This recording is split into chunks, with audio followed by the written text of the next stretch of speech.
নমস্কার বন্ধুরা, সকালে টিফিনে হাজির আমি ইন্দ্রাণী। রোজ দিনই সকালবেলার একটা টিফিনের ব্যাপার থাকে, ছোট বড় বয়স্ক বাড়ির প্রত্যেকের জন্যই। তো ছোটদের এক এক রকম টিফিন, বড়দের।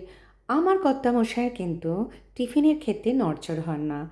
তিনি পছন্দ করেন হাতে গড়া রুটি। একটাই হাতে গড়া রুটি খাবো, কিন্তু সেটা হাতেই তৈরি করা রুটি।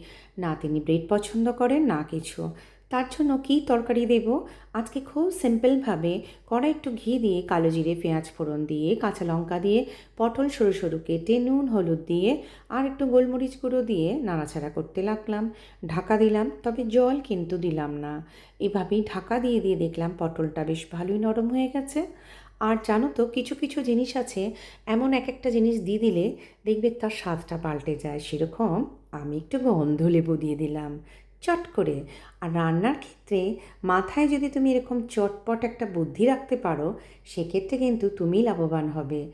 কম সময়ে, কম খাটুনিতে একটা সুন্দর রান্না হয়ে যায়। আর ঘরে পাতা ছিল টক দই। এটাই ছিল সকালে টিফিন। আর রোজ দিন কী করি তোমাদের সাথে শেয়ার করি, তাই আজও করে ফেললাম। গ্রিন অ্যাপেল, পেয়ারা, দুটো ডিম সেদ্ধ, একটা রুটি, আর এই পটলের ভাজি, আর ঘরে পাতা টক দই। এটাই ছিল সকালের টিফিন। আর হ্যাঁ, অনেকে বলো একসাথে, না না, কর্তামশাই একসাথে খান না। সকালে টিফিন বলতে এটাই, উনি ফলটা তার আধ ঘন্টা পরে খান। এভাবেই টিফিনটা সকালে রেডি করে দিই। তো তোমাদের কেমন লাগে জানিও, তোমরা বানিও। টাটা।